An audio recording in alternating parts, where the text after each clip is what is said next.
نحمده ونصلي على رسوله الكريم اما بعد فاعوذ بالله من الشيطان الرجيم بسم الله الرحمن الرحيم رب اشرح لي صدري ويسر لي امري واحلل عقدة من لساني يفقهوا قولي فاذكروني مجھے یاد کرو اللہ کا ذکر، اذکرکم میں تم کو یاد کروں گا، واشکروا لی اور میرا شکر ادا کرو، ولا تکفرونی اور میری ناشکری مت کرو۔ تو انڈیویجول لائف میں ہمیں دو چیزیں اپنانے کی ضرورت ہے، ایک ذکر ہے، ایک شکر ہے۔ فاذکرونی اذکرکم، یہ سب کچھ جو ملا تم کو، یہ وسعت قلب جو ملی، یہ علم جو ملا، بہترین امت ہونے کا لقب جو ملا، بہترین کتاب جو ملی، بہترین سیرت جو ملی، ان سب چیزوں کو پا کر کیا کرو؟ فاذکرونی اذکرکم، مجھے یاد رکھو میں تم کو یاد رکھوں گا، یعنی اللہ سے تعلق مضبوط کرنا۔ واشکروا لی اور میرا شکر ادا کرو، ولا تکفرونی اور میری ناشکری مت کرو۔ اب آپ دیکھیے کہ ذکر کیا چیز ہے۔ ذکر اللہ کی یاد کو کہتے ہیں۔ آپ دیکھیں کہ جو انسان اللہ تعالیٰ کی نعمتوں کو محسوس کرتا ہے، اللہ کے احسانات کو یاد کرتا ہے، یہ ہو نہیں سکتا کہ پھر اس کی زبان اس کا اظہار نہ کرے۔ ذکر یاد کو کہتے ہیں نا۔ تو جو چیز آپ یاد کرتے ہیں تو وہ صرف دل میں نہیں ہوتی، دل سے باہر زبان تک بھی آتی ہے۔ آپ کسی انسان کو یاد کریں، کسی کھانے کو یاد کریں، کسی کپڑے کو یاد کریں، تو یاد کیا ہوتا ہے؟ جو دل میں آتا ہے، فوراً کوئی بھی سامنے آئے تو آپ اس کو کہتے ہیں وہ فلانی بات تمہیں پتا ہے کیسے، فوراً ہی ذکر کریں گے نا، زبان سے بولنا شروع کر دیں گے، بلکہ جب تک آپ بول نہ چکے آپ کو چین نہیں آتا۔ بالکل اسی طرح جن لوگوں کے دل میں اللہ کی محبت ہوتی ہے، جو اللہ کو یاد کرتے ہیں، پھر جب تک وہ اللہ کی بات نہ کر چکے ہیں ان کو چین نہیں آتا۔ لہٰذا اسی لیے ذکر چین کا سبب ہے۔ الا بذکر اللہ تطمئن القلوب، سنو اللہ کے ذکر سے دلوں کو اطمینان ملتا ہے، دل مطمئن ہوتے ہیں، سکون پاتے ہیں۔ یعنی آپ دیکھیں کہ ذکر صرف یہ نہیں ہے کہ آپ زبان ہلاتے رہیں۔ ذکر کا معنی یاد ہے۔ یاد کہاں ہوتی ہے؟ دل میں ہوتی ہے۔ جب ہر کام میں اللہ کی یاد ہوگی تو اس کا مطلب ہے کہ اللہ کے لیے آپ کر رہے ہیں۔ اور عملی زندگی میں شکر کا رویہ، یہ دو چیزیں ہم سے مطلوب ہیں۔ جس شخص کو یہ دو چیزیں مل گئی وہ دنیا کا خوش قسمت ترین انسان ہے، ذکر اور شکر۔ یہ قرآن انہی دو چیزوں کو بندہ مومن کے اندر پیدا کرنا چاہتا ہے۔ اسی لیے پہلا لفظ کیا؟ الحمدللہ، سب تعریف اللہ کے لیے ہے، سب شکر اللہ کے لیے ہے۔ شکر اس وقت آتا ہے جب نعمتوں کا اعتراف انسان کرتا ہے، نعمتوں کا احساس کرتا ہے اور نعمت کو پا لیتا ہے۔ جب کوئی نعمت ملتی ہے تو شکر آتا ہے نا۔ تو اللہ نے دین اسلام کو اپنی نعمت کہا ہے۔ جب ہمارا اس سے تعلق ہوگا، ہم اس کو پا لیں گے تو ہمارے اندر شکر آئے گا۔ اچھا، ذکر کے بارے میں چند احادیث آپ کو بتانا چاہوں گی تاکہ ہم تھوڑا سا ذکر کی طرف توجہ کریں۔ ذکر اگرچہ یاد ہے دل میں، لیکن زبان سے اس کا اظہار بھی ضروری ہوتا ہے، اور یہ نیچرل طریقہ ہے کہ جب آپ دل میں ایک بات لائیں گے تو زبان پہ آئے گی آئے گی۔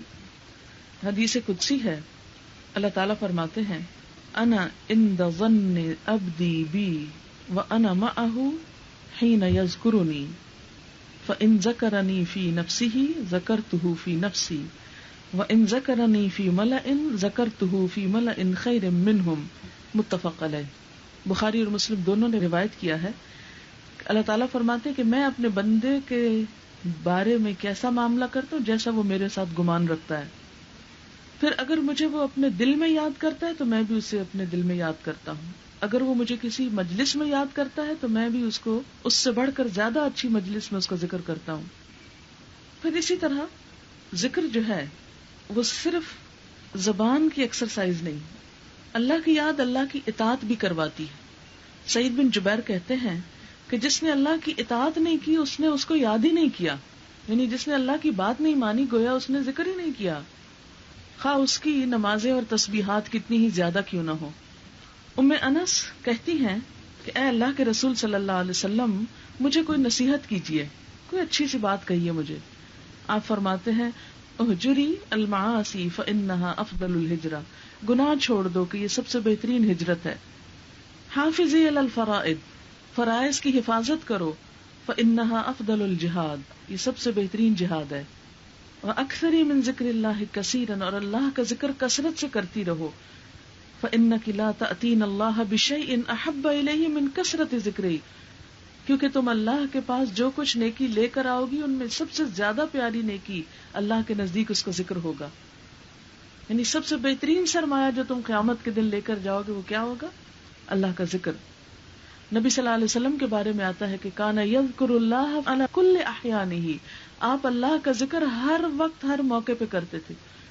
اسی لیے آپ دیکھیں کہ جو مسنون دعائیں ہیں اس میں صبح اٹھنے پر ذکر، واش روم جا رہے ہیں اندر جانے پہ ذکر، باہر نکل رہے ہیں پھر ذکر، وضو کر رہے ہیں پہلے ذکر، وضو کر چکے ہیں بعد میں ذکر، کھانا کھانے لگے اللہ کا ذکر، کھانا کھا چکے ہیں اللہ کا ذکر، چھینک آ جائے اللہ کا ذکر، کسی سے ملے السلام علیکم کہہ کے پھر ایک طرح سے ذکر، وعلیکم السلام ورحمۃ اللہ، پھر اللہ کا ذکر. پھر اسی طرح کوئی تکلیف پہنچے انا للہ و انا الیہ راجعون، کوئی اچھی چیز دیکھے ماشاء اللہ، اور عام حالات میں سبحان اللہ، بازار جائیں پھر اللہ کا ذکر، نماز پڑھیں پھر اللہ کا ذکر، قرآن پڑھیں پھر اللہ کا ذکر، سونے لگے اللہ کا ذکر، کسی بیمار کی عادت کریں اللہ کا ذکر، گدھا بول رہا ہو تو اللہ کا ذکر، ہر موقع پر اللہ کا ذکر. تو یہ کیا ہے دراصل کہ بندہ مومن کی پہچان ہی ذکر ہے. اگر کوئی اللہ کو یاد نہیں کر رہا تو اس کا مطلب اس کا اللہ سے تعلق کوئی نہیں، کیونکہ ہمیں ہر لمحہ اللہ سے فیض پہنچتا ہے، ہر لمحہ. آپ دیکھیں اس وقت بھی آپ اللہ کے احسان سے جیتے جاگتے بیٹھے ہیں، یہاں سن رہے ہیں تو اس کا احسان ہے، دماغ اس وقت کام کر رہا ہے تو اس کا احسان ہے، سانس آ رہا ہے اس کا احسان ہے. تو جب ہر وقت ہم اس کے احسان مند ہوتے ہیں، ہر وقت اس کی ذات سے ہمیں فیض پہنچ رہا ہے، تو ہر وقت اس کو یاد کیوں نہ کریں، ہر چیز میں اس کا نام کیوں نہ لیں. آپ دیکھیں کہ آپ کو جس انسان سے محبت ہوتی، کوئی بھی کام آپ کرنے لگے آپ کو وہ یاد آ جاتا ہے. ایک قدرتی تعلق ہوتا ہے نا، اور اس کے لیے کوئی شعوری کوشش اور کوئی اپنے اوپر بوجھ ڈالنے اور اپنے آپ کو پکڑ جکڑ کے رکھنے کی ضرورت نہیں ہوتی، کیونکہ آپ کے دل میں محبت ہے. اور اللہ کی محبت کب جاگتی ہے؟ جب انسان کو اللہ کی نعمتوں کا احساس ہوتا ہے. اور وہ نعمت سب سے بڑی نعمتوں میں نعمت جسے اللہ نعمت کہتا ہے وہ کیا ہے؟ دین اسلام، اللہ کی کتاب. تو جس شخص کا تعلق اس کتاب سے مضبوط ہوتا ہے اس کے دل میں اللہ کا شکر بڑھنے لگتا ہے، اور جس دل میں شکر زیادہ ہوتا ہے وہ دل اور زبان ذکر سے خالی رہ ہی نہیں سکتا. حدیث بخاری کی، نبی صلی اللہ علیہ وسلم نے فرمایا من قال سبحان اللہ وبحمدہ فی یوم 100 مرۃ حطت خطایاہ وان کانت مثل زبد البحر. جو شخص دن میں 100 مرتبہ یہ سبحان اللہ وبحمدہ پڑھتا ہے اس کے گناہ معاف کر دیے جاتے ہیں، خواہ وہ سمندر کی جھاگ کے برابری کیوں نہ ہو. یعنی بہترین ذکر ہے، بہترین کلمہ جسے اللہ نے فرشتوں کے لیے بھی پسند کیا، سبحانک لا علم لنا. تو سبحان اللہ وبحمدہ سبحان اللہ العظیم. اب آپ کیا کریں، میں آپ سب سے یہ گزارش کروں گی کہ اگر آپ 100 دانوں کی تسبیح رکھ لیں اور جب آپ یہاں آ رہے ہوں اس وقت، یا اس وقت آپ سمجھے کہ بہت فریش مائنڈ ہے، آپ اپنا سبق یاد کریں، ٹھیک ہے کوئی بات نہیں. اگر اس وقت نہیں تو جب آپ گھر جا رہے ہوں سفر کے دوران اپنی تسبیح نکال لیں اور یہ 100 دانے پورے کر لیں، 100 دفعہ پورے کر لیں اپنے. اس میں آپ دیکھیں گے کہ ایون اگر کوئی بیچ میں بات بھی کر رہا ہے نا تو تسبیح کا فائدہ کیا ہوتا ہے کہ آپ وہاں پر روک لیتے ہیں اس کو اور پھر اس کی بات کا جواب دے کر. ورنہ کیا ہوتا ہے کہ دوسرے اریٹیٹ ہوتے ہیں کہ یہ کیا کر رہے ہیں، ہم سے بات ہی نہیں کرتی، کیسا انسان. عموماً دیندار لوگوں سے لوگ بدکنے لگتے ہیں، بھاگنے لگتے ہیں ان کی ایسی حرکتوں کی وجہ سے. ٹھیک ہے آپ ذکر کریں مگر اس کا یہ مطلب نہیں کہ انسانوں سے آپ قطع تعلق کر لیں اور کسی کی بات کا جواب نہ دیں اور ان کو اشاروں سے چپ کرا دیں کہ دیکھو میں تو ذکر کر رہی ہوں مجھ سے مت بولو. نہیں، آپ بات کریں لیکن ایک لمحے کا بھی وقفہ ہے تو اگلا دانہ پڑھ لیں، پھر ایک ذرا سا وقفہ ہے تو اگلا پڑھ لیں. اگر تسبیح نہیں پکڑی تو آپ کبھی پورا کر ہی نہیں سکتے، یاد ہی نہیں رہتا. انسان ایک دفعہ شروع کرتا ہے پھر اس کے بعد باتوں میں لگ جاتا ہے، پھر باتوں کے اوپر خاموش ہو کے بیٹھ جاتا ہے. اس لیے اگر آپ واقعی چاہتے ہیں کہ ہماری خطائیں معاف ہوں، ہمارے گناہ معاف ہوں، تو ہمیں پراپر فارمل طریقے، فارمل سے مراد بس اتنا ہی فارمل، اس سے زیادہ ریزرو ہونے کی ضرورت نہیں. فارمل طریقے سے یعنی تسبیح پکڑ کر اپنے آپ کو منوا کر دن میں ایک تسبیح اس کی ضرور کر لینی ہے. وضو ضروری نہیں ہے اس کے لیے.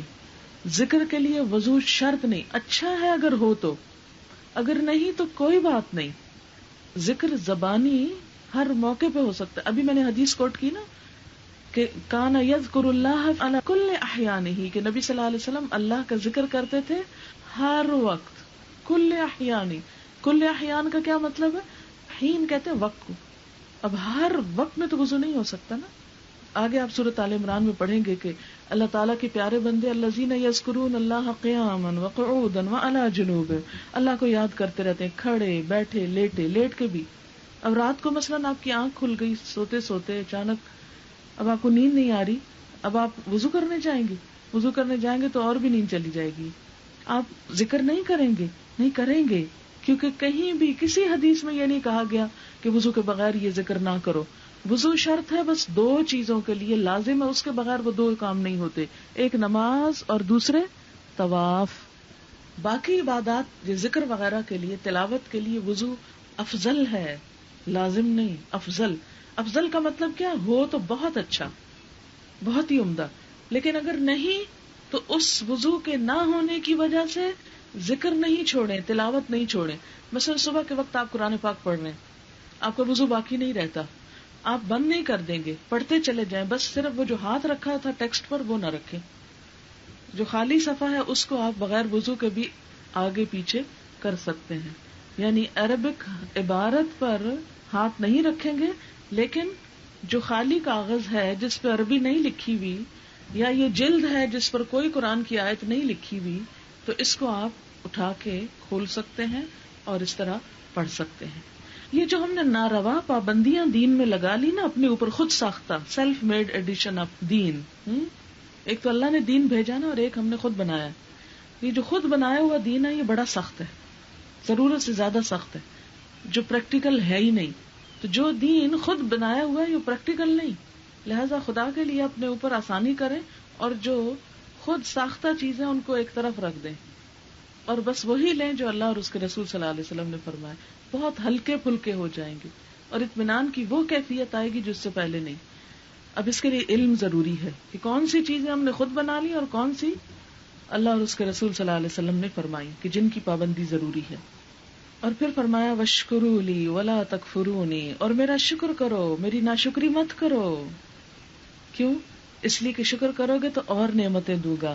لئن شکرتم لازیدنکم، اگر تم نے شکر کیا میں ضرور اور زیادہ تم کو دوں گا. شکر نعمتوں میں اضافے کا سبب بنتا ہے، اللہ کو خوش کرنے کا سبب بنتا ہے، اور ناشکری اللہ کو ناراض کرتی ہے، اسے کفر سے تعبیر کیا گیا. آپ صلی اللہ علیہ وسلم نے فرمایا مومن کا حال بھی عجیب ہے کہ ہر کام میں اس کے لیے سراسر بھلائی ہی بھلائی ہے. اسے جب راحت یعنی خوشی، سکون، آرام ملتا ہے تو شکر کرتا ہے اور اس طرح اسے اجر ملتا ہے. یعنی نعمت بھی ملی، شکر پر اجر بھی مل گیا. اور اسی طرح اگر مصیبت آتی ہے تو صبر کرتا ہے اور اس پر بھی اس کو اجر ملتا ہے. اچھا شکر کیا ہے؟ شکر دل میں سب سے پہلے جاگتا ہے، دل کے احساس کا نام. عربی میں شین کافر شکر کہتے ہیں گائے کے کم چارہ کھا کر زیادہ دودھ دینے کو.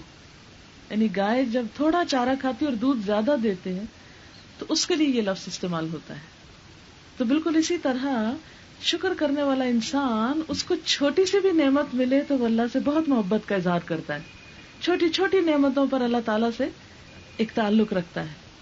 شکر دل میں بھی ہے، شکر کا اظہار جو زبان سے ہوتا ہے وہ ذکر ہے، اور شکر عملی زندگی میں بھی ہوتا ہے کہ انسان قناعت اختیار کرے، انسان اللہ کی نعمتوں کا اظہار کرے، دکھاوا اور ریاکاری نہیں، اظہار. مثلا حضرت عمران بن حسین کہتے ہیں وہ ایک بہت قیمتی کپڑا پہنے ہوئے تھے تو فرمایا اللہ تعالیٰ جب کسی پر انعام کرتا ہے تو اس پر اس کا اثر دیکھنا چاہتا ہے. یعنی اللہ نے اگر آپ کو دولت دی ہے، اللہ نے اگر آپ کو کوئی نعمت دی ہے تو اللہ تعالیٰ کیا چاہتے ہیں کہ آپ شکر ادا کریں. کیسے؟ کہ اس کا اظہار کر کے. یہ نہیں اللہ نے دیا اور آپ پھٹے پرانے کپڑے پہن رہے ہیں کہ دوسرے آپ پر صدقہ خیرات کرنے لگے، ہے بیچارے کے پاس کچھ نہیں اس لیے اس کی کوئی مدد کرو. تو یہ کیا ہے؟ ناشکری ہے کہ سب کچھ ہوتے ہوئے آپ فقیر نظر آ رہے ہیں. تو جو نعمت اللہ نے دی ہے اس نعمت کا استعمال شکر گزاری. بالکل ایسے ہی ہے. مثال کے طور پر آپ اپنے کسی دوست کو کوئی تحفہ دیتے ہیں، اگر وہ دوست اس تحفے کو استعمال کر لیتا ہے تو اس نے کیا کیا؟ آپ کی قدردانی کی، ایک طرح سے آپ کے شکر گزاری کا رویہ اختیار کیا. اور اگر وہ آپ کا دیا ہوا تحفہ استعمال نہیں کرتا، بس رکھ دیتا ہے ایک طرف، تو اس نے کیا کیا؟ ناقدری کی یا نہیں کی؟ کہ اس نے استعمال ہی نہیں کیا. آپ نے دیا، اس نے قدر ہی نہیں کی، بے قدری کی. بالکل اسی طرح جب اللہ کوئی نعمت دیتا ہے، کوئی بھی نعمت، تو انسان پر اس نعمت کا اثر نظر آنا چاہیے. یہ بھی شکر گزاری میں شامل ہے. اور اگر نعمتیں ملی ہیں اور آپ ان کو استعمال ہی نہیں کر رہے تو ایک طرح سے کیا کر رہے ہیں؟ ناقدری کر رہے ہیں. اور شکر تمام اطاعت کا مجموعہ بھی ہے کہ ہر طرح کا جو انسان اللہ کی اطاعت کرتا ہے وہ شکر ہی ہے. تو ہمیں دراصل کیا کرنا ہے؟ یہ جو کعبہ جیسی نعمت ملی، جیسے قرآن جیسی نعمت ملی، حکمت اور یہ ساری چیزیں، تو اس کے جواب میں دو کام کرنے، ذکر اور شکر. یا ایھا الذین آمنوا، اے لوگو جو ایمان لائے ہو، استعینوا بالصبر والصلاۃ، مدد چاہو صبر اور نماز کے ساتھ. اس دنیا میں ہر چیز انسان کی مرضی سے نہیں ہوتی، اگرچہ ہمیں اپنی مرضی کا اختیار دیا گیا، اس کے باوجود بہت سی چیزوں میں ہم اپنی کوشش کے باوجود مرضی نہیں کر سکتے. یہ چیزیں ہماری خواہش اور مرضی کے مطابق نہیں ہوا کرتی. ایسے میں عموماً انسان پریشان ہو جاتا ہے، اور جب ضرورت سے زیادہ پریشانی آنے لگتی ہے تو جو چیزیں ہمارے پاس ہوتی ہیں، جو کام ہم کر سکتے ہیں وہ بھی نہیں کر سکتے. جو صلاحیتیں ہمارے پاس ہوتی ہیں ان کو بھی ہم صحیح طور پر استعمال نہیں کر سکتے. دوسری بات یہ کہ اس دنیا کو اللہ نے امتحان کے لیے بنایا ہے، آرام کے لیے نہیں.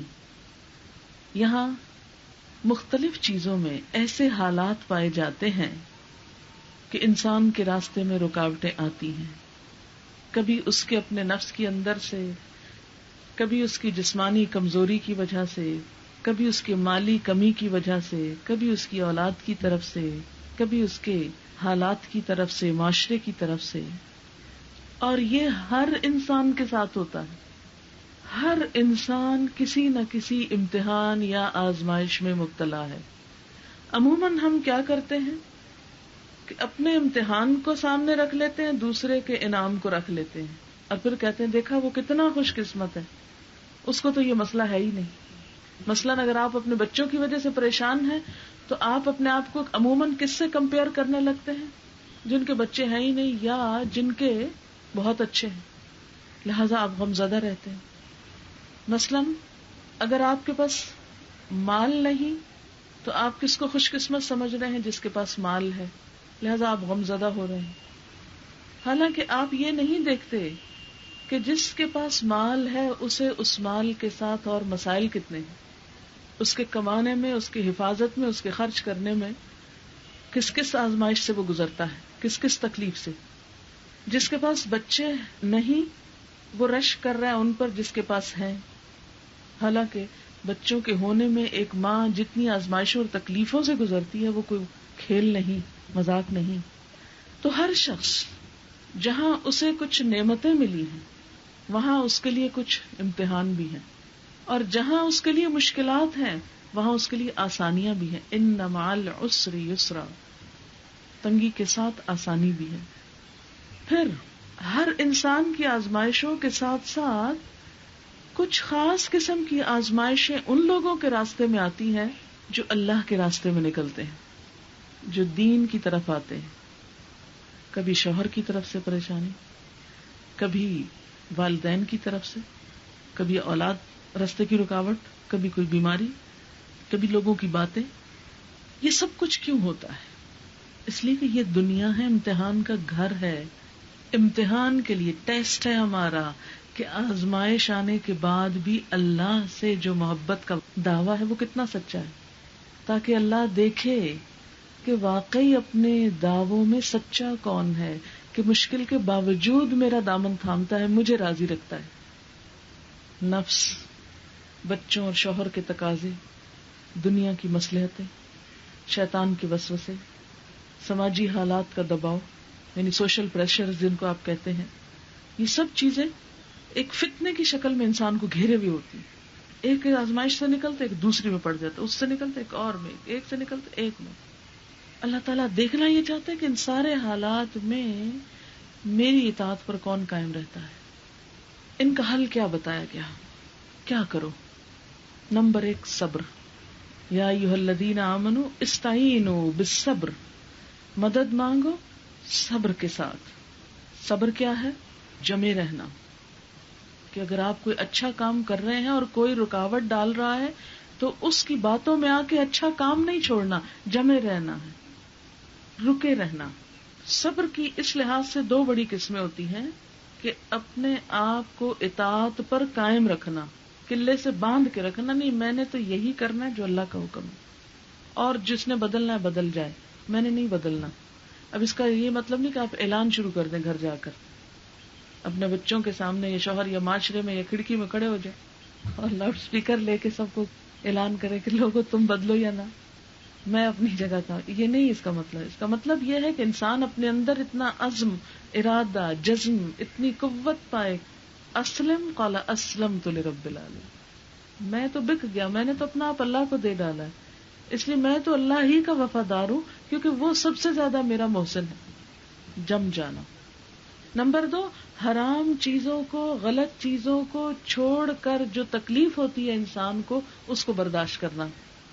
مثلا غیبت کرنا بڑا دلچسپ مشغلہ ہوتا ہے نا، کسی کی برائیاں ڈسکس کرنا، کسی کے بارے میں برے کمنٹس دینا، اور عموماً دماغ اتنا تیزی سے کام کرتا ہے اس وقت اور اتنی دلچسپی سے، اور سارا جسم اور ہر چیز الرٹ ہو جاتی ہے، اور سوئے ہوئے بھی جاگ جاتے ہیں جب کسی کا ذکر بد آتا ہے، اور خصوصاً اس کا جس سے کوئی تھوڑی سی نفرت بھی ہو، کوئی حسد ہو، کوئی جیلسی ہو، پوری صلاحیتیں کام کرتی ہیں اس وقت۔ اب ایسے میں کہ جب نفس کا گھوڑا سرکش ہو رہا ہے، باہر آ رہا ہے، موقع بھی خوب ہے دل کی بڑاس نکالنے کا، پھر کھینچ کے رکھنا اپنے آپ کو کہ نہیں، حد میں رہو۔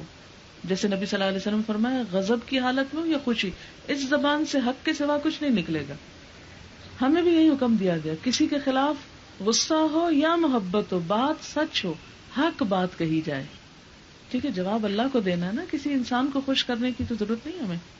تو نمبر 1 اطاعت پہ باندھ کے رکھنا اپنے آپ کو، جیسے بھینس باندھ دی جاتی ہے نا، قلعے کے ساتھ بیچاری کہیں نہیں جا سکتی، باندھ کے رکھنا، بس نجات اسی میں، فلاح اسی میں، کامیابی اسی میں، اس لیے اللہ کی مرضی کے مطابق میں نے اپنے آپ کو روک لیا۔ اور دوسری طرف جہاں حرام کام چھوڑنا ہو تو چھوڑ کے، اصل میں حرام کو آپ یوں سمجھے جیسے ایک نشہ ہوتا ہے نا، جو بھی حرام کا، جیسے جھوٹ بولنا حرام ہے، جیسے غیبت کرنا حرام ہے، جیسے کچھ اور کھانے پینے کی چیزیں حرام ہیں، تو یہ چیزیں ایک نشے کی سی تاثیر رکھتی۔ جب انسان حرام کا عادی ہوتا ہے تو ایسے ہی ہوتا ہے جیسے کوئی نشہ ہے اس کو۔ اب دیکھیں کہ جب کوئی نشہ چھوڑتا ہے انسان تو کیا گزرتی ہے اس بیچارے کو، اور تو اور چائے کا ہی نشہ ہو آپ کو تو نہ ملے تو ساری صلاحیتیں ختم ہونے لگتی ہیں، جیسے کوئی کام نہیں ہو سکتا۔ بڑا تکلیف دہ عمل ہوتا ہے نشہ چھوڑنا۔ تو گناہوں کا بھی ایک نشہ ہوتا ہے، جب آپ گناہ چھوڑتے ہیں تو ایک ویکیوم فیل ہوتا ہے آپ کو، ایک چیز چھوڑتے ہیں آپ خالی خالی نظر آنے لگتا ہے اور بار بار ادھر پلٹ کے جانے کو دل چاہتا ہے۔ چلے تھوڑی دیر کے لیے ڈائٹنگ کا ہی تصور کر لیں، کیونکہ خواتین عموماً اس تجربے سے تو گزرتی ہی رہتی ہیں کہ جو لوگ کھانے کے شوقین ہوتے ہیں ان کے لیے کھانا چھوڑنا کتنا مشکل ہوتا ہے، کہ اور کوئی کام ہی نہیں سوچتا، بار بار ادھر ہی توجہ جاتی۔ ہو سکتا ہے کسی کو چاکلیٹس کا نشہ ہو، کسی کو کچھ اور اس طرح کی چیزوں کا۔ تو ایسے میں یوں لگتا ہے جیسے دماغ سارا کام ہی اس کے ساتھ کرتا ہے، اس کے بغیر تو کچھ ہو ہی نہیں سکتا۔ اب کیا کہ جو ہی آپ ادھر جانے لگے کھینچ لیں اپنے آپ کو۔ یہ کیا ہے؟ صبر، روک لیا، باندھ لیا۔ فرمایا زندگی میں جو بھی امتحان آئے تو کیا کرو؟ صبر کرو۔ استعینوا، اللہ کی مدد چاہو، لیکن اللہ کی مدد کس کے لیے آتی ہے؟ جو صبر کرتا ہے، جو اللہ کی اطاعت کرتا ہے، حرام سے بچتا ہے، اسے مدد ملے گی۔ اور جب دل بہت ٹوٹنے لگے، بہت ہی پریشانی ہونے لگے، تو پھر کیا کرو؟ اپنے اللہ کو یاد کرو، والصلاۃ، نماز پڑھنا شروع کرو۔ فرض نماز کے علاوہ نفل، صلاۃ حاجت. نبی صلی اللہ علیہ وسلم کا طریقہ کیا تھا کہ جب بھی کوئی اہم معاملہ پیش آتا فوراً نماز پڑھتے. کوئی اہم معاملہ، کوئی اہم کام، کوئی مشکل، تو سب سے بہترین وظیفہ نماز. اکثر جب لوگ میرے پاس آتے ہیں اور کہتے ہیں کہ ہماری یہ مشکل ہے، ہمیں کو وظیفہ بتا دیں، اور میں ان سے جب یہ کہتی ہوں کہ نفل پڑھ کے صلاۃ حاجت پڑھ کے آپ دعا کریں، تو ان کو یہ کام بڑا مشکل لگتا ہے. کہتے کو وظیفہ بتا دیں، بیٹھ کے زبان ہلاتے رہیں کافی ہے. یہ کیا بات ہے، اٹھو وضو کرو اور پھر ایکسرسائز ساتھ ہو. پھر آپ دیکھیں گے کہ یہ خالی بیٹھ کے وظیفہ کرنے سے زیادہ افیکٹو چیز ہوتی ہے. کیوں کہ دکھ کے حالت میں جب ہم اٹھتے ہیں جا کے ٹھنڈے پانی سے وضو کرتے ہیں تو آدھا دکھ تو ادھر ہی دھل جاتا ہے. اس کے بعد جب ہم ایک خاص ایکسرسائز کرتے ہیں، کنسنٹریشن کرتے ہیں، تو کچھ اس میں نکل جاتا ہے. پھر جب دعا مانگتے ہیں، رو لیتے ہیں اللہ تعالیٰ کے آگے، تو باقی اس میں نکل جاتا ہے. پھر ایک ہوپ، ایک امید، ایک یقین، ایک ایمان ایسا پختہ ہوتا ہے کہ انسان چین میں آ جاتا ہے. جیسے ایک مریض کا آپریشن ہو جاتا ہے نا، تو وہ نکل جاتی ہے خرابی اندر سے، بالکل نماز کے ساتھ ایسے ہی نکل جاتی ہے اندر سے. انسان اطمینان میں آ جاتا ہے، سکون میں آ جاتا ہے. اور صلاۃ حاجت تو ویسے بھی بڑا مؤثر نسخہ ہے. تو جب کوئی اہم موقع ہو، جہاں دل گھبرانے لگے، پریشان ہونے لگے، کچھ ستانے لگے، کوئی حاجت پوری نہ ہو، بس یہی طریقہ کرے، کیونکہ یہ طریقہ اللہ تعالیٰ بتا رہے ہیں. جس نے دینا ہے نا ہم کو، وہ خود بتا رہا ہے کہ اس طریقے سے آؤ میرے پاس. اس لیے پورے یقین کے ساتھ اس نماز کو پڑھے. شیطان پڑھنے نہیں دے گا، وہ کہے گا نہیں نہیں، نماز تو روز ہی پڑھی جاتی ہے 5 وقت، کچھ اور پڑھو. خوشی کے لیے شکرانے کی نماز ہوتی ہے. جب کوئی خوشی ملے تو شکر کی نماز، کیونکہ شکر پہ اگر نماز پڑھتے ہیں تو آپ کو مزید انعام ملتے ہیں اور زیادہ نعمتیں. یعنی شکر کے وقت نماز کیا ہے؟ اس نعمت کی حفاظت ہے، گویا آپ نے باندھ لی اپنے ساتھ وہ نعمت. جیسے آپ کو کوئی چیز ملے تو آپ اس کو پرس میں ڈال کے بند کر لیتے ہیں، گرہ لگا کے اس کو رکھ لیتے ہیں. بالکل ایسے ہی جب خوشی ملے تو آپ شکرانے کے نفل ادا کرتے ہیں، گویا باندھ کے رکھ لیے اپنے پاس. یا ایھا الذین آمنوا استعینوا بالصبر والصلاۃ. اور جس خاص کانٹیکسٹ میں سیقول السفہاء، وہ بے وقوف لوگ جو باتیں کریں گے تمہارے خلاف، پروپیگنڈا کریں گے. کیونکہ دین کی طرف لوگوں کو بلانا بھیڑوں کے چھتے میں ہاتھ ڈالنا ہے. اپنے بھی مخالف ہوں گے اور دوسرے بھی. اور ایک بات یاد رکھیں اور اس کو آزما لیں آپ، کہ جب آپ دین پہ عمل کرنے لگتے ہیں یا لوگوں کو دین کی طرف بلانے لگتے ہیں، تو سب سے زیادہ حساس وہ ہوتے ہیں جو اپنے دنیا کے کاروبار کو دین کے نام پہ کر رہے ہیں. ان کے مفادات پہ زد لگتی ہے، یا آپ کے دین کی طرف آنے سے جن کے مفاد پہ زد پڑتی ہو کسی بھی قسم کی. آپ دیکھیں نا کیسے نہیں آپ کے خلاف ہوں گے. جب آپ ان کی غلامی سے نکل کے اللہ کے غلام بننے جا رہے ہیں تو وہ تو ناراض ہوں گے. دوست ناراض ہوں گے کہ آپ نے اب ان کی بات ماننے کے بجائے اللہ کی ماننی شروع کر دی. شوہر ناراض ہوں گے کہ اب آپ ان کی بات ماننے کی بجائے اللہ کی بات مانی. اللہ کو بڑا کیوں سمجھ لیا آپ نے؟ لا الہ الا اللہ کیوں کہتی ہیں؟ اسی طرح معاشرہ کہ آپ نے ہمارا طریقہ چھوڑ کر کوئی اور اختیار کر لیا. واہ، اب ہم آپ کو جینے دیں؟ آ جاؤ واپس ہمارے ہی طریقے پر. جیسے قوم لوط نے کہا تھا نا کہ واپس آ جاؤ گے ورنہ ہم سنسار کر دیں گے، تم کو چھوڑیں گے نہیں. معاشرہ کیا چاہتا ہے؟ ہم اس کی مرضی کے مطابق جئیں. اور رشتہ دار کیا چاہتے ہیں؟ ہم ان کی مرضی کے مطابق جئیں. اور ہمارا محسن کیا چاہتا ہے؟ کہ ہم اس کی مرضی کے مطابق جئیں. اب ان میں سے آپ کو چوائس کرنا ہے کہ آپ کو کس کی مرضی کے مطابق جینا ہے. اور ویسے بھی نصیحت اور تنقید سب سے زیادہ بری لگتی ہے انسان کو. جب آپ اپنی زبان سے کیا عمل سے بھی کسی کو نصیحت کرنے لگیں گے کہ دیکھو یہ غلط ہے، یہ کرنا ہے، تو وہ خود ہی دشمن ہو جائے گا آپ کا. لیکن یاد رکھیں یہ وقتی مشکل ہوتی ہے، وقتی. جب آپ جمے رہتے ہیں نا تو سب اکوموڈیٹ کر لیتے ہیں اپنے آپ کو. وہ کہتے ہیں اس نے نہیں بدلنا، ہمیں ہی بدل جانا چاہیے، اب ہمیں ایکسپٹ کر لینا چاہیے. 2-4 دن مشکل ہوگی، اس کے بعد عادی ہو جائیں گے. تو بالکل ایسے ہی کہ جیسے اگر آپ کی راہ میں ایک بڑا پتھر آ جائے اور آپ ہلا نہ سکے تو آپ کیا کہتے ہیں؟ اچھا اس کو تو میں نہیں ہلا سکتی، اب رستہ ہی بدل لو. رستہ بدل لیتے ہیں آپ. تو عربی میں صبر میں یہ مفہوم بھی آتا ہے کہ جیسے کشتی کے اندر بیلنس قائم کرنے کے لیے پتھر رکھنا. اور کیا فرمایا؟ ان اللہ مع الصابرین، اللہ صبر کرنے والوں کے ساتھ ہے. اللہ ان کے ساتھ ہے. جو صبر کر کے جم جاتا ہے اسے اللہ کی مدد ضرور حاصل ہوتی.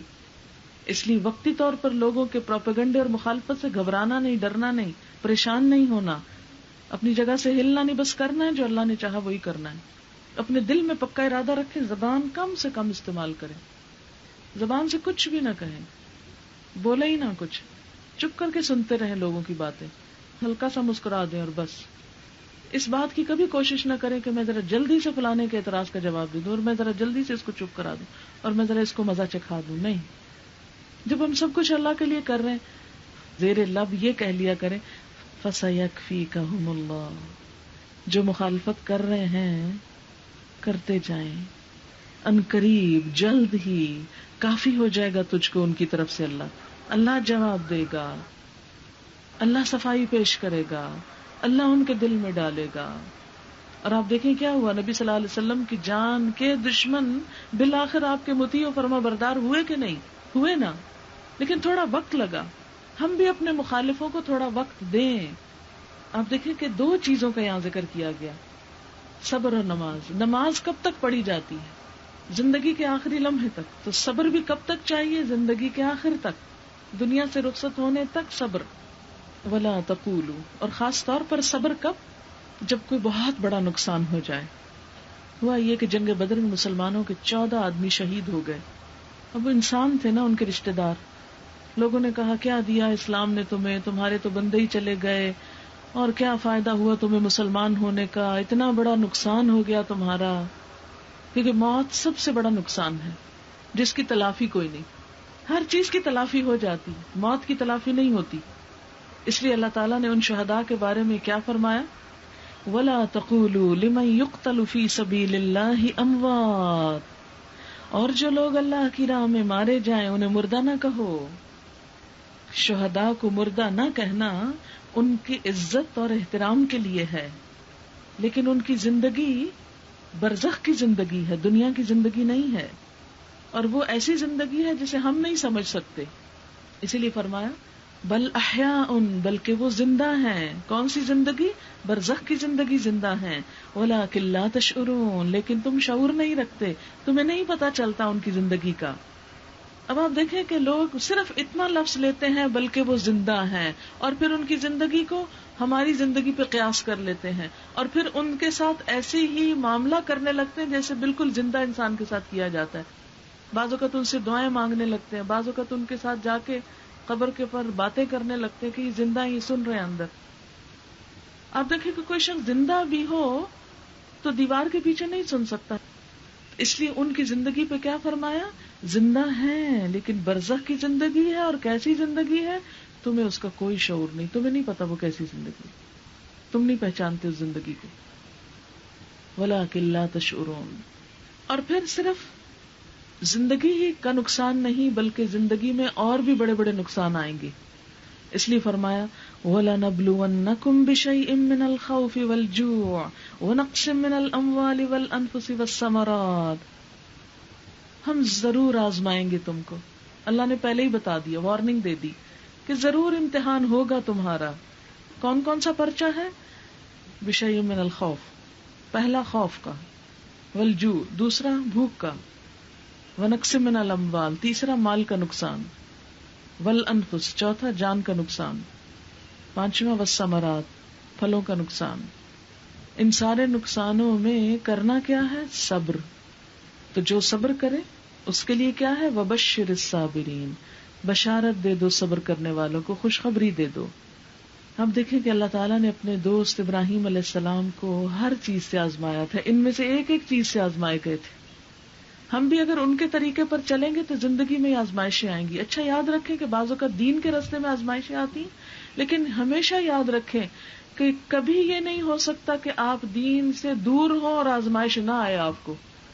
اس میں بھی آزمائشیں ہیں، اللہ کی نافرمانی میں بھی آزمائشیں، اس لیے کہ دنیا ہے امتحان کا گھر. تو خوش قسمتی نہیں کہ آزمائش اللہ کے راستے میں پھر ہو، نہ کہ گناہ میں. وَلَنَبْلُوَنَّكُمْ، اور البتہ ہم ضرور آزمائیں گے تم کو، بِشَيْءٍ مِّنَ الْخَوْفِ ساتھ ایک چیز کے خوف میں سے.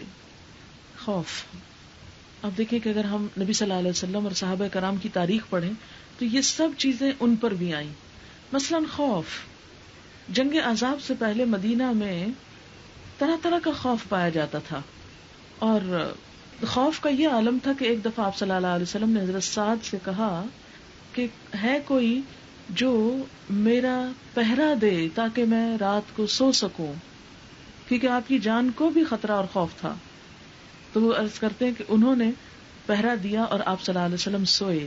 پھر آپ نے وہ بچوں کی کتاب میں مشہور قصہ پڑھا ہوگا کہ ایک دفعہ مدینے سے باہر لوگوں نے کہا دشمن آ رہا ہے، تو سب ڈرے ہوئے تھے، تو آپ صلی اللہ علیہ وسلم گھوڑے کی پیٹھ پر بیٹھ کر دور تک گئے اور جا کے جائزہ لیا اور لوگوں کو آ کر کہا کہ کوئی دشمن نہیں آ رہا.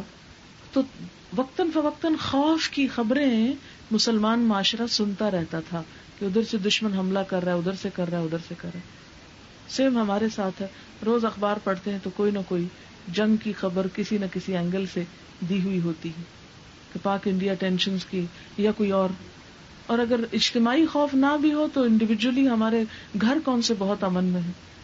ہر گھر کے اوپر رائفل لیے گارڈ کیوں کھڑا ہے؟ خوف ہے نا. پھر والجوع، اور بھوک. عائشہ رضی اللہ تعالی عنہا عرض کرتی ہیں کہ بعض اوقات ایک چاند کے بعد دوسرا چاند نظر آ جاتا اور ہمارے گھر میں چولہا نہیں جلتا تھا. تو ان کے بھانجے نے پوچھا کہ خالہ پھر آپ کس چیز پہ گزارا کرتے تھے؟ اگر چولہا نہیں جلتا تھا تو کیسے زندہ رہتے تھے؟ فرمایا 2 کالی چیزوں پر، الاسودان، اور یہ محاورہ بولا انہوں نے، کھجور اور پانی کے لیے لفظ اسودان استعمال ہوتا تھا. اسی طرح جنگ خندق میں آپ کو معلوم ہے نبی صلی اللہ علیہ وسلم نے اپنے پیٹ پر کیا باندھا ہوا تھا؟ 2 پتھر باندھے ہوئے تھے. کس لیے؟ بھوک کی وجہ سے. کچھ اور جنگوں میں بھی اسی طرح آپ دیکھتے ہیں کہ کس طرح ایک کھجور کھانے کے بعد اس کی گٹلی اس وقت تک چوسی جاتی تھی جب تک وہ ختم نہیں ہو جاتی تھی تاکہ بھوک کا احساس نہ ہو. پھر وَنَقْصٍ مِّنَ الْأَمْوَالِ، مال کی کمی. اس میں چوری وغیرہ کے ذریعے بھی کمی ہو سکتی ہے، بزنس ڈاؤن ہونے کی کمی بھی ہو سکتی ہے، جاب چلے جانے کی کمی بھی ہو سکتی ہے. ہو سکتا ہے کہ ایک انسان دین کے راستے پر آئے اور اسے اعلان کر دیا جائے کہ کل سے تمہاری نوکری ختم، جاؤ تم 5 وقت مسجد میں نمازیں پڑھتے رہو، یا اسی طرح کوئی اور وجہ. والانفس، اور نفسوں کی کمی یعنی موت. اور اس کے علاوہ بعض اوقات مال کی کمی کی وجہ سے صحابہ کرام کے پاس پورا لباس نہیں ہوتا تھا. حضرت ابو ہریرہ اپنے بارے میں بھی کہتے ہیں کہ اتنا لباس نہ تھا کہ میں اپنا پورا جسم ڈھانپ سکوں. حضرت مصعب بن عمیر جو پہلے معلم تھے مدینہ کے، ان کے بارے میں آتا ہے کہ جب وہ کفر کی حالت میں تھے اتنے امیر تھے کہ ان کا لباس مکہ سے باہر شام کی طرف سے سل کر آتا تھا. ایک جوڑا پہننے کے بعد دوبارہ نہیں پہنتے تھے. سب سے قیمتی خوشبو لگاتے تھے کہ جدھر سے گزرتے تھے تو پیچھے دیر تک خوشبو باقی رہتی اور خوشبو کی وجہ سے پہچانے جاتے تھے کہ یہاں سے مصعب گزرے.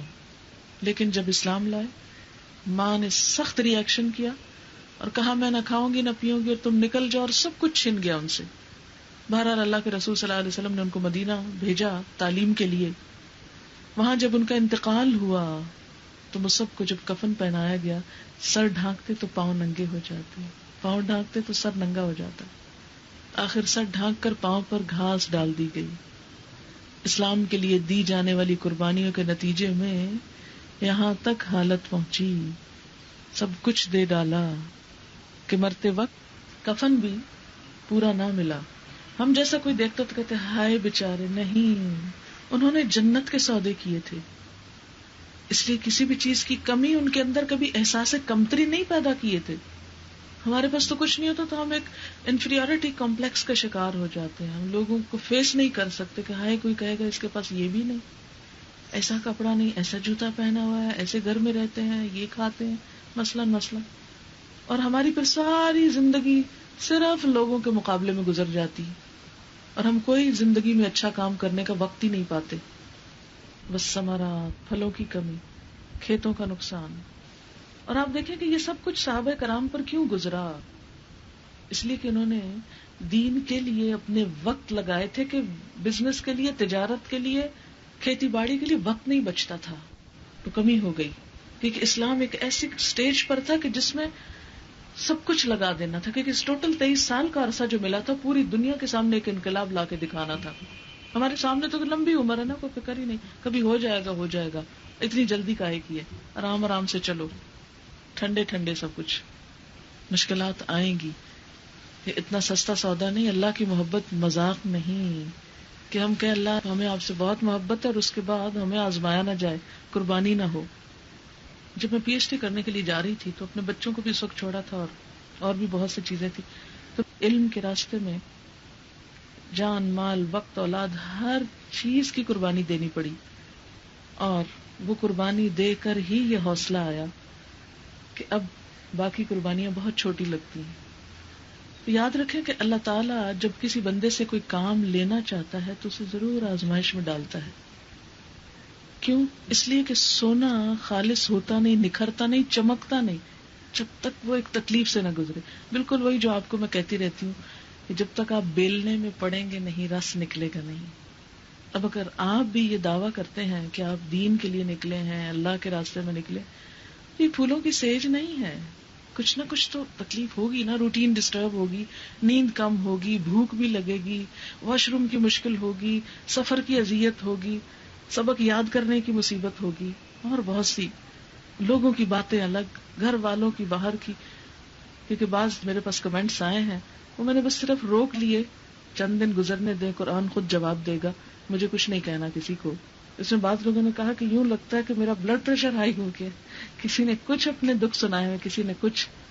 یہ محبت کا سودا ہے، محبت کا راستہ ہے، اللہ کا راستہ ہے، اور اس میں تکلیفیں آئیں گی. لیکن بشر الصابرین، جو جم جائیں گے ان آزمائشوں پہ، ان کے لیے خوشخبری ہے، پھر وہ راستے کھلیں گے دنیا میں بھی اور آخرت میں بھی. اور دیکھیں چند دن کی تو بات ہے، لیکن جو شخص تکلیف سے بھاگتا ہے وہ یہ نہ سوچے کہ وہ بھاگ کر آگے اس کے لیے کوئی آرام دہ چیز ہوگی. آپ بھاگ بھی جائیں تو کسی اور مصیبت میں پکڑ جائیں گے. دنیا تو ہے ہی ایسی جگہ کہ اگر آپ کہیں نہیں یہ اتنی مجھ سے پابندی برداشت نہیں ہوتی، میں کچھ اور کرتی ہوں، تو ہو سکتا ہے کسی اور چیز میں ایسا پھنس جائیں کہ اس سے بھی بڑی مشکل آ جائے.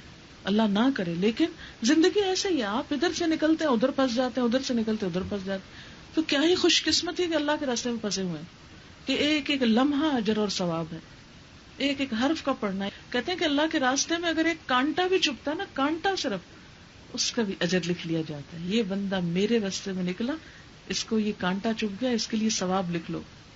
بشر الصابرین. اب آپ دیکھیں 2 دفعہ آیا ان اللہ مع الصابرین، اللہ ساتھ ہے، اللہ چھوڑے گا نہیں. جیسے حضور صلی اللہ علیہ وسلم نے جب اسلام کی تعلیم دینی شروع کی تو اپنے رشتہ دار پر آئے ہو گئے، وہ دشمن بن گئے. ابو لہب کا جو ذکر آتا ہے تو اس پر نبی صلی اللہ علیہ وسلم ہر طرح کے ایک کرائسس سے گزر رہے تھے، تو اللہ تعالیٰ نے کیا اتارا؟ وَالضُّحَىٰ وَاللَّيْلِ إِذَا سَجَىٰ مَا وَدَّعَكَ رَبُّكَ وَمَا قَلَىٰ وَلَلْآخِرَةُ خَيْرٌ لَكَ مِنَ الْأُولَىٰ وَلَسَوْفَ يُعْطِيكَ رَبُّكَ فَتَرْضَىٰ أَلَمْ يَجِدْكَ يَتِيمًا فَآوَىٰ وَوَجَدَكَ ضَالًّا فَهَدَىٰ وَوَجَدَكَ عَائِلًا فَأَغْنَىٰ فَأَمَّا الْيَتِيمَ فَلَا تَقْهَرْ وَأَمَّا السَّائِلَ فَلَا تَنْهَرْ وَأَمَّا بِنِعْمَةِ رَبِّكَ فَحَدِّثْ. وَالضُّحَىٰ، قسم ہے چمکتی صبح کی، سورج کی روشنی کی، چاشت کے وقت کی، واللیل اور رات کی، اذا سجا جب وہ چھا جائے، مشکلات کا غم، اندھیرا. ما ودعک ربک، تیرے رب نے تجھے چھوڑا نہیں، وما قلا، ناراض بھی نہیں ہوا. بس بات یہ ہے کہ اس راستے میں ٹیسٹ ضروری ہے، آزمائش ضروری ہے. اسے دیکھنا ہے کہ کون سچا ہے اور جمع رہتا ہے. اور یہ دکھ اٹھاؤ تو چند دن بعد کیا ہوگا؟ وَلَلْآخِرَةُ خَيْرٌ لَكَ مِنَ الْأُولَىٰ، بعد کا دور پہلے دور سے بہت اچھا ہوگا. اب آپ دیکھیں کہ پہلا دور مثلاً آپ اپنے اوپر اگر اس چیز کو لیں، جہالت کا دور ہے، لا علمی، قرآن سے، سنت سے، دین سے، لیکن دنیا کی عیش و عشرت ہے تھوڑی بہت. نہیں، جب دین کا علم آئے گا، روشنی آئے گی، تو پھر اس دنیا کو بھی انجوائے کرنے کا نقطہ نظر بدل جائے گا. خوشی اور غم میں جو ٹھہراؤ آ جائے گا. وَلَلْآخِرَةُ خَيْرٌ لَكَ، وہ آخری دور، بعد والا دور پہلے دور سے کہیں اچھا ہوگا. آخرت سے مراد دنیا کا بھی آخری حصہ اور قیامت میں بھی آخری، اس طرف بھی اشارہ ہے. وَلَسَوْفَ يُعْطِيكَ رَبُّكَ، اور ان قریب تیرا رب تجھے ضرور دے گا، فَتَرْضَىٰ، تو تم راضی ہو جاؤ گے، اتنا دے گا کہ تم خوش ہو جاؤ گے. اور دیکھو تمہیں اب تک دیا بھی تو ہے نا. لم یجدک یتیما فآویٰ، تمہیں یتیم نہیں پایا تھا تو اسی نے ٹھکانہ دیا. کس طرح نبی صلی اللہ علیہ وسلم یتیم پیدا ہوا اور ایک کے بعد ایک بندوبست کرتا چلا گیا اللہ تعالیٰ ان کی تربیت کے لیے، ان کی حفاظت کے لیے، ان کی پروٹیکشن کے لیے. وَوَجَدَكَ ضَالًّا، اور راہ گم پایا، کیونکہ آپ صلی اللہ علیہ وسلم کے پاس سب کچھ ہوتے ہوئے ایک تڑپ تھی کہ مجھے کیا کرنا چاہیے. جسے خلا ہوتا نا، سب کچھ ہوتے ہوئے بھی انسان بے چین ہو کہ نہیں ابھی کچھ کمی ہے. وہی کیفیت آپ کی تھی، اور اسی لیے غار حرا جاتے تھے، اسی لیے وہ ریاضتیں کرتے تھے. تو اللہ نے نبوت دے دی اس کیفیت میں تمہیں. وَوَجَدَكَ ضَالًّا فَهَدَىٰ وَوَجَدَكَ عَائِلًا، اور تمہیں مفلس پایا. فَأَغْنَىٰ، پھر غنی کر دیا. کس طرح آپ کی تجارت چمک اٹھی. تو یہ سب کیوں ہے ٹیسٹ؟ تاکہ تم معاشرے کے گرے پڑے لوگوں کے ساتھ حسن سلوک کرو. فَأَمَّا الْيَتِيمَ فَلَا تَقْهَرْ، جس کے اپنے دل کو چوٹ نہ لگی ہو وہ کسی چوٹ والے کا دکھ سمجھ ہی نہیں سکتا. تم یتیم کو جھڑکو مت، اس پہ غضب نہ کرو. اور وَأَمَّا السَّائِلَ فَلَا تَنْهَرْ، اور سوالی کو جھڑکو مت کہ کوئی دین کی بات پوچھنے آئے تو جھڑک کے مت چپ کرا دو. وَأَمَّا بِنِعْمَةِ رَبِّكَ فَحَدِّثْ، اپنے رب کی نعمتوں کا اظہار کرو، اس کا ذکر کرو. تو بات یہ ہے کہ جو شخص بھی جنت کا سوداگر ہے، اللہ کی محبت چاہتا ہے، اسے ٹیسٹ سے گزرنا ہوگا. جو جم جائے گا، اور جمتی کیا چیز ہے جو واقعی کام کی ہوتی، اور جھاگ اور کوڑا کرکٹ اور خس و خاشاک ٹنکے وہ اڑ جاتے. ہلکی چیزیں اڑتی ہیں نا، چلی جاتی ہیں، بہ جاتی ہیں. جو مضبوط سالڈ چیز ہوتی ہے وہ جم جاتی ہے، رک جاتی. انسانوں میں سے بھی ایسے جو خس و خاشاک ہوتے ہیں نا، ہلکے قسم کے لوگ، تھوڑے دلے، وہ اڑ جاتے ہیں، بہ جاتے ہیں، چلے جاتے ہیں. اور جو واقعی محبت کے دعوے میں سچے ہوتے ہیں وہ دکھوں تکلیفوں کے باوجود جم جاتے ہیں. وبشر الصابرین، خوشخبری دے دو صبر کرنے والوں کو. بشر الصابرین پہ ایک واقعہ تھوڑا سنانا چاہتی ہوں. امام زین العابدین نے فرمایا جب اللہ تعالیٰ سب کو میدان حشر میں جمع کرے گا تو ایک آواز دینے والا آواز دے گا کہ صبر کرنے والے کدھر ہیں. قیامت کے دن آواز ہے کہ صبر کرنے والے کہاں ہیں. حساب سے پہلے ہی جنت میں جائیں گے کیونکہ ان کا حساب نہیں ہوگا. یہ سنتے ہی ایک گروہ اٹھ کھڑا ہوگا. فرشتے ان سے پوچھیں گے کدھر چلے. یہ کہیں گے جنت کی طرف. یہ کہیں گے ابھی حساب تو ہوا نہیں. وہ کہیں گے جی ہاں ہم صابرین میں سے ہیں. فرشتے کہیں گے تمہارا صبر کیا تھا؟ وہ جواب دیں گے ہم مرتے دم تک اللہ کی اطاعت پر اور اس کی نافرمانی سے رکنے پر صبر کرتے رہے. بس کہا جائے گا جاؤ جنت میں، عمل کرنے والوں کا اجر بہت اچھا ہے. نبشر الصابرین الذین اذا اصابتهم مصیبۃ، وہ لوگ کہ جب ان کو کوئی مصیبت آتی، جب بھی کوئی دکھ آتا ہے، جب کوئی تکلیف آتی ہے، قالوا کہہ اٹھتے ہیں انا للہ و انا الیہ راجعون. یہ دکھ، یہ مصیبت، یہ نقص، یہ کمی، یہ مال، یہ جان، یہ پھل جو چلے گئے تو ہم بھی جانے والے ہیں، ہم بھی تو اللہ کے لیے انا الیہ راجعون. دنیا میں کس چیز نے باقی رہنا ہے؟ اگر آج مجھ سے کوئی چیز چلی گئی تو کل ان سب سے بھی چلی جائے گی. ہر چیز کو جانا ہے. کل من علیہا فان الذین اذا اصابتهم مصیبۃ قالوا انا للہ و انا الیہ راجعون. کہ وہ لوگ جب ان کو کوئی مصیبت آتی ہے تو کہہ اٹھتے ہیں بے شک ہم اللہ کے لیے ہیں اور اسی کی طرف لوٹ کر جانے والے ہیں.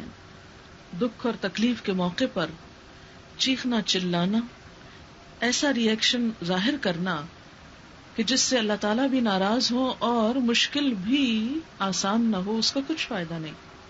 عموماً غم کے آنے پر ہمارا رد عمل کیا ہوتا ہے؟ ہم بعض اوقات چلانے لگتے ہیں، بعض اوقات اپنے بال نوچنے لگتے ہیں، بعض اوقات مجنونانہ حرکتیں کرنے لگتے ہیں، بعض اوقات اللہ کے خلاف بولنے لگتے ہیں. تھوڑی دیر کے لیے سوچیں ان میں سے کون سی حرکت ایسی ہے جس سے ہمارا غم دور ہو جائے گا، یا جو ہو گیا وہ پلٹ جائے گا. اللہ تعالیٰ کا مقابلہ کبھی کوئی کر سکا؟ کوئی نہیں. تو پھر ہمیں وہ کام کرنا چاہیے جس سے کچھ فائدہ ہو. اور فائدہ کس میں ہے؟ انا للہ و انا الیہ راجعون. نہ صرف زبان سے ادا کیا جائے بلکہ دل کی گہرائیوں سے اس شعور کو اپنے اندر تازہ کیا جائے کہ یہ چیز چلی گئی تو مجھے بھی جانا ہے، وہ پہلے چلی گئی مجھے بعد میں جانا ہے، اور وہ پہلے جا کر میرے لیے اجر کا سبب ہو گئی. کیونکہ حضرت حسین بن علی رضی اللہ تعالیٰ عنہ سے مروی ہے کہ آپ صلی اللہ علیہ وسلم نے فرمایا جس کسی مسلمان مرد یا عورت کو کوئی مصیبت پہنچے اور جب کبھی اس کو یہ تکلیف یاد آ جائے اور وہ انا للہ و انا الیہ راجعون پڑھے تو اللہ تعالی اس پر ثواب لکھوا دیتا ہے جتنا پہلے دن کے صبر اور انا للہ پر لکھا گیا تھا، اگرچہ اس مصیبت کو کتنا ہی زمانہ گزر گیا ہو۔ کوئی 10 سال پرانا دکھ یاد آ گیا، آتے ہی آپ نے کیا کہا، انا للہ و انا الیہ راجعون، تو پہلی دفعہ جب صبر کر کے یہ پڑھا تھا اور جتنا ثواب ملا تھا وہ سارا دوبارہ آپ کے نامہ اعمال میں لکھا گیا، چاہے کتنا ہی عرصہ گزر چکا ہو۔ اسی طرح حضرت ابو سلمہ، حضرت ام سلمہ کے شوہر ایک دفعہ گھر آتے ہیں اور بتاتے ہیں کہ میں نے اللہ کے رسول صلی اللہ علیہ وسلم سے ایک بہت خوبصورت دعا سیکھی ہے، تم بھی سیکھ لو۔ حضرت ام سلمہ یاد کر لیتی ہیں، دعا کیا ہے، اللہم اجرنی فی مصیبتی واخلف لی خیرا منہا، اے اللہ مجھے میری مصیبت کا اجر دے اور اس سے بہتر چیز عطا کر۔ ابو سلمہ بتاتے ہیں کہ نبی صلی اللہ علیہ وسلم نے فرمایا کہ جو شخص اس دعا کو پڑھتا ہے غم کے موقع پر اللہ تعالیٰ اس کے غم کو اچھے حال میں بدل دیتے ہیں۔ اس اللہ کی بندی نے دعا یاد کر لی، ہوا کیا، ابو سلمہ کا انتقال ہو گیا۔